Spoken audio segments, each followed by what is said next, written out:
Hello friends, I am Dr. Minakshi. So in this short video, we'll be discussing how to prepare pediatrics for various competitive exams that you will be facing. So the strategy for preparation remains almost the same, whether you are preparing for your NEET PG entrance exam, or you are preparing for your FMG exams, okay, or you are preparing for AIIMS PGI. So the basic strategy and the important topics remain almost the same, right? So you do not get worried about the exam that you are facing. Now, all of you, with the next exam coming in and with a lot of speculations about it, you might be concerned about the new pattern of exam that you are going to face. But again, there is nothing to worry, because the topics which are important, which have been important, still would remain important. But yes, what would be more important is to assimilate those things rather than meaninglessly mugging things up. So you will have to, you will be facing more and more of clinical case-based scenarios where you have to synthesize information which is presented to you. So, you might be given a long, question with a lot of details, and you have to read the question very, very carefully. And in the context of the question, you have to figure out which information is relevant for you to answer that question. And using that information, you have to arrive to a diagnosis and answer the question. Though it might sound very complicated at the outset, but believe me, if you have understood things and if your concepts are good, then it becomes very, very easy. It becomes very, very simple and very, very scoring. Now, having said that, pediatrics is a very important subject for almost all the exams that you will be facing at your post-MBBS levels. Okay, so be it entrance exam of NEET, where you get a minimum of 10 to 15 direct questions from pediatrics. In the NEET this year 2020, there were almost 20 direct questions from pediatrics. Okay, and in the FMG exam also, you get at least 10 to 15 questions from pediatrics most of the times. Again, this time the number of questions from pediatrics in the last FMG exam was more than 20. Okay, and this number might vary, but be sure that at least 10 to 15 questions usually you get from pediatrics, even in the AIIMS exam, or be it the INI CET that is coming up, the Institutes of National Importance Common Entrance Test. Okay, and in the next pattern of exam, which is proposed to be starting shortly, so it is proposed that you will get 60 questions from pediatrics out of the total 540 questions that you will be facing. So that is a huge number. And because pediatrics is not as vast as the other subjects like medicine, surgery and gynae ops, so it becomes very, very scoring. Okay, so if you have the concepts and if you have command over the basics, then you can easily score in this subject, right? So now in the proposed pattern, again, as you can see, 60% questions would be problem solving, okay, and 30% would base on comprehension analysis, how well you are able to comprehend the information given in the question and analyze it to come to a diagnosis, okay, and only 10% would be recall based questions, so making things much more easier for you. So moving on to what are the important topics that we need to study from pediatrics. Now, pediatrics, you can divide into three main categories. So one is general pediatrics, another is systemic pediatrics, and the third and perhaps the most important one is neonatology. So in pediatrics, you can expect almost 30 to 40% questions from neonatology. Again, another 30 to 40% questions from general or core pediatrics, and the rest around 20% or 20 to 30% from various systemic pediatrics, okay, which would have overlap with, other subjects like medicine and pathology. Now, the important topics from neonatology. So, almost all that we have covered in the videos that you might be watching on PrepLadder, or you might have read from your various guidebooks, or you have come across via the previous year's questions. They cover the very important topics of pediatrics. But here are some topics which you cannot afford to not know before going to any exam at your post MBBS level.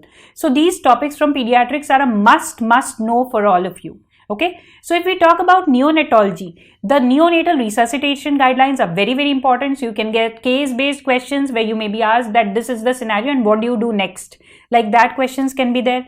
Then you can have questions on APGAR score and Silverman score. So you again can be given case-based scenarios, or may even be given videos, and you may be asked to do the APGAR scoring or the Silverman scoring for the neonate. Okay.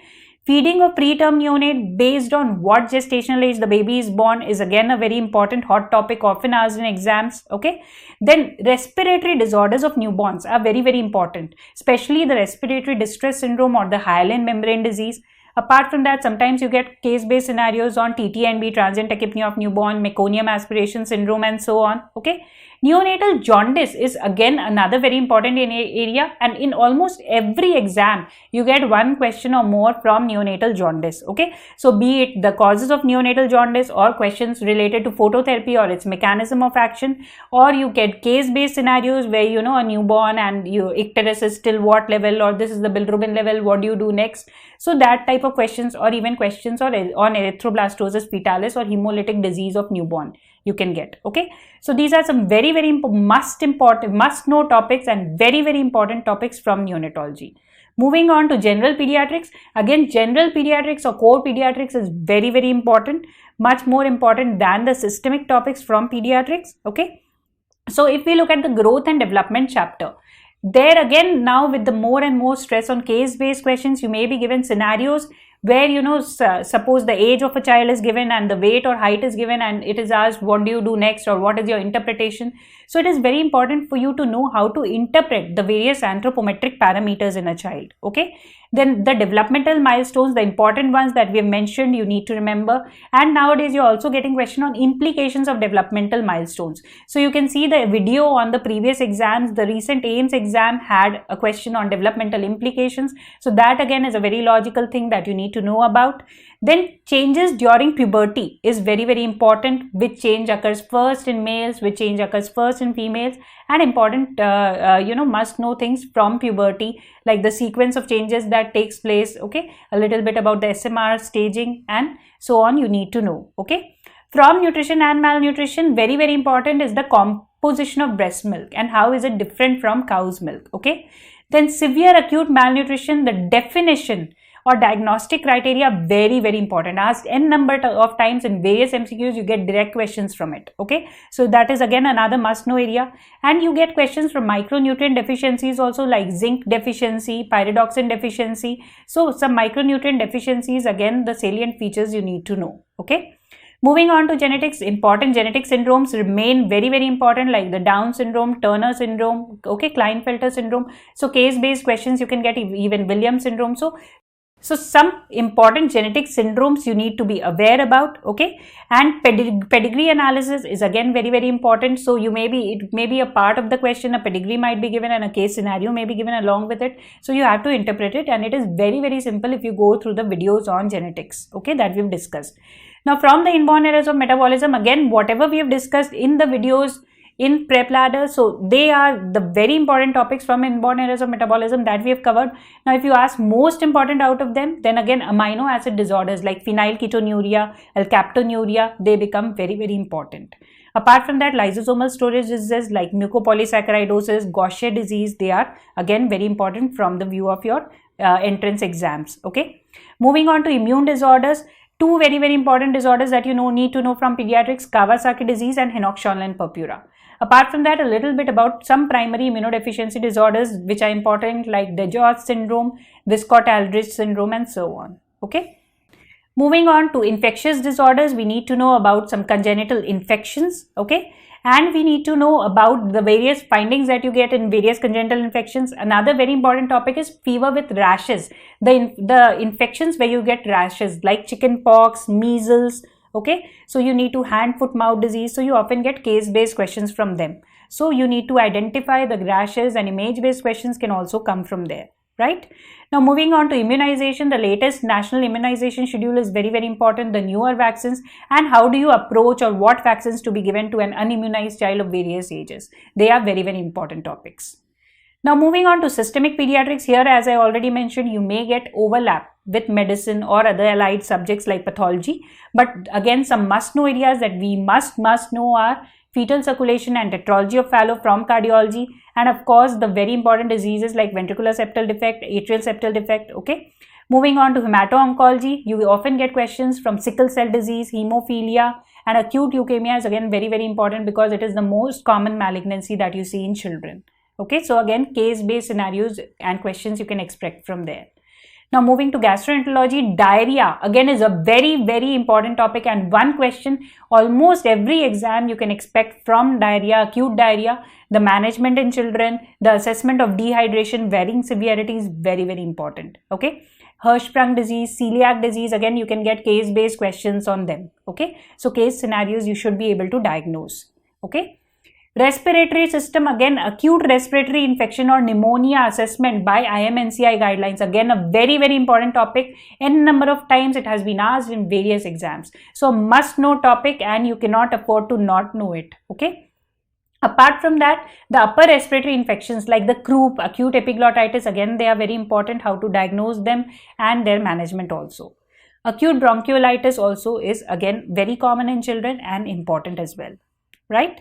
Now moving on to nephro. From pediatric nephrology, the nephrotic and nephritic syndromes, again case-based questions, very important. Acute kidney injury, okay, and its grading, and posterior urethral valve also you can get case-based questions, very important. You must be able to diagnose them, okay, from a given case scenario. Now moving to neurology, febrile seizures, very important. You must know everything about it that we have discussed, okay. So the types of febrile seizures, how do you define febrile seizures, the management, the prophylaxis, the factors predicting recurrence, so very important. And various forms of epilepsy like juvenile myoclonic epilepsy and its management in children, okay. So different types of epilepsy syndromes that we have already mentioned, West syndrome, okay. So we need to be aware of them. Apart from that, the neurocutaneous syndromes like the neurofibromatosis, tuberous sclerosis, very important. And you get questions related to brain death as well, alright.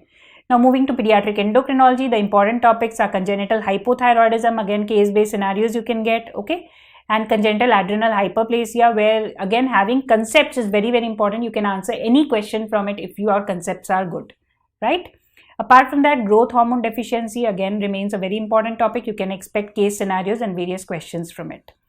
Moving to the musculoskeletal system, rickets, scurvy, osteogenesis imperfecta, these are some very important bone disorders that we must be aware about, and some muscle disorders, especially the dystrophies, the Duchenne and Becker muscular dystrophy. So these are some very important must know topics from pediatrics which you cannot afford to not know before appearing for any of your post MBBS level exams. Alright. Now moving on to how to study pediatrics. Now to study pediatrics, you have various options. One is, of course, you have to read your standard textbooks, whatever standard textbook you're reading, like OP Ghai or any other textbook that you're following. You have to read it thoroughly. You must have read it during your MBBS, okay. Apart from that, it is good if you can watch all the videos that we have, around 40 hours of pediatrics videos for you, which cover almost all the topics which are important for your post MBBS level exams, whatever exam that you're appearing for, okay. But if you are, if you have studied throughout, if you have, covered them already, then it will not take much time to revise. You can increase the speed of the videos and revise them in a much lesser time. And another very important, like feasible solution for you is the rapid revision video. So rapid revision video along with the previous, at least 2 to 3 years, previous 3 years questions from various competitive exams, you will find that we already have video discussions of those exams, previously asked questions, which are already there in the app of PrepLadder, so you can revise them. So, the rapid revision video plus the previous 3-year questions, the discussion of them. So, if you cover at least that, then that should cover more than 70% of questions that you might expect, 70 to 80% questions from pediatrics. So, if you are running short of time, make sure you do watch the pediatric rapid revision video along with the image-based discussion video and the previous exam videos of at least 3 years. So, at least that is the bare minimum that you should cover. And pediatrics, as I mentioned, is a very important and scoring subject and not as complicated as the various other heavier subjects of your final year. Okay, so invest your time in it and study well, revise well, conceptualize things, try to visualize things, and once you are able to, once you get the knack of how to arrive to a diagnosis from a given case scenario and how to, approach to children with various disorders, then things become very easy. Okay, even with the next pattern of exam that is coming, I am sure you can, you can clear that exam with flying colors and get the dream branch of your choice. So best wishes and happy learning.